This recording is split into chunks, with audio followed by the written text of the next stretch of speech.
안녕하십니까? 이번 시간에 우리는 어, 데이트 폭력에 대해서 생각해 볼까 합니다. 데이트 폭력이라 하면 처음에는 좋은 관계로 어, 만나다가 나중에는 각자의 욕망 앞에 무릎 꿇고 관계의 파탄 그리고 고통을 야기하는 그런 경험을 말합니다. 어떻게 하다가 좋은 관계가 계속 유지가 돼야지 그렇게 반대로 그렇게 가게 되는지 우리는 생각을 해보게 됩니다. 그것은 이렇게 설명이 가능합니다.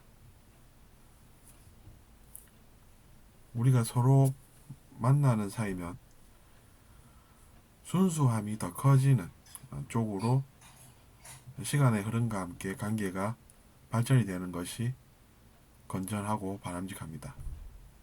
근데 그런 것이 아니라 순수함은 줄어들고 욕심과 욕망이 더 커지는 그러한 만남이 그만큼 위험해질 수 있다는 이야기가 되는 것입니다.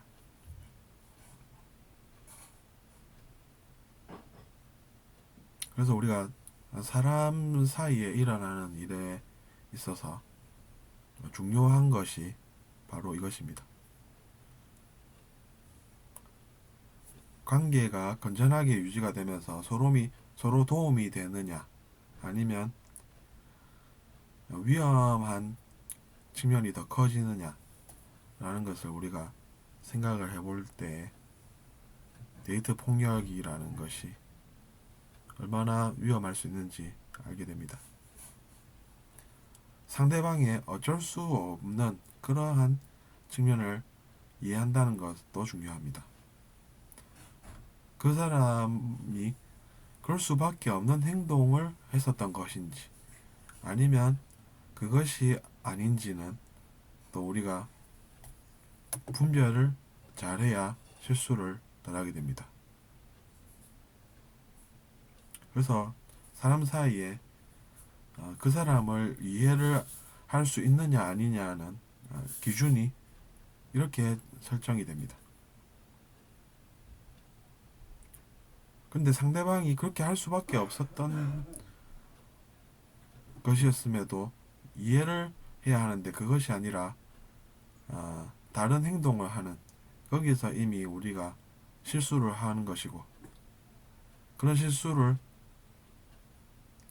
안 해야 우리가 미래가 나아진다는 것이죠. 우리도 가끔 그런 경험들을 많이 해봅니다. 내가 예를 들어서 나는 그럴 수밖에 없었는데 왜 나한테 그런 일이 있었을까? 이렇게 이제 생각을 하게 되는 것이죠. 나는 아, 나 자신이 이해가 되고 난 그럴 수밖에 없었는데 상대방은 나에게 그렇게 대하지 않는다라는 것은 어, 비극적인 일이 될 수가 있는 것입니다. 그렇게 되면 그 사람도 실수한 것이 돼서 나중에 시간이 흐르면 알겠지만 그것 때문에 또 고생을 하게 됩니다.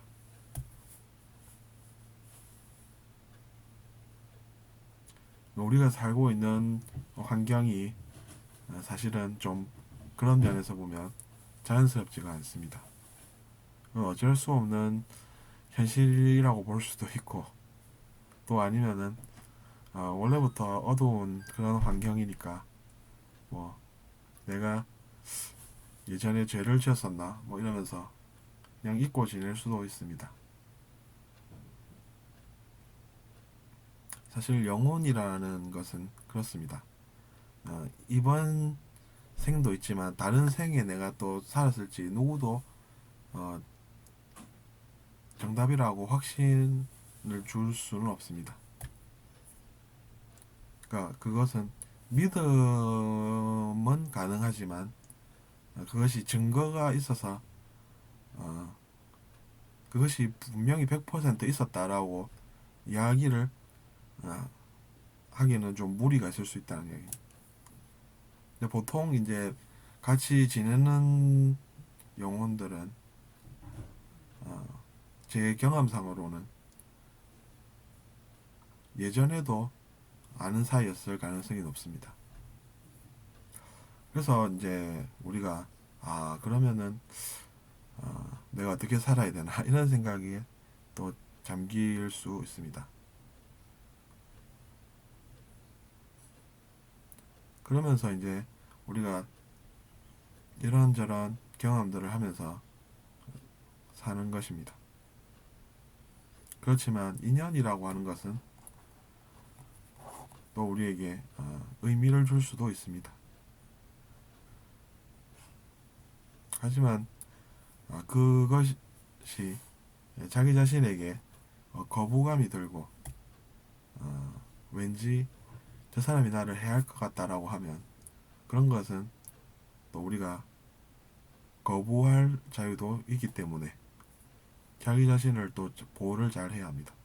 특히나 약자들이 그런 위험에 많이 처하게 되죠.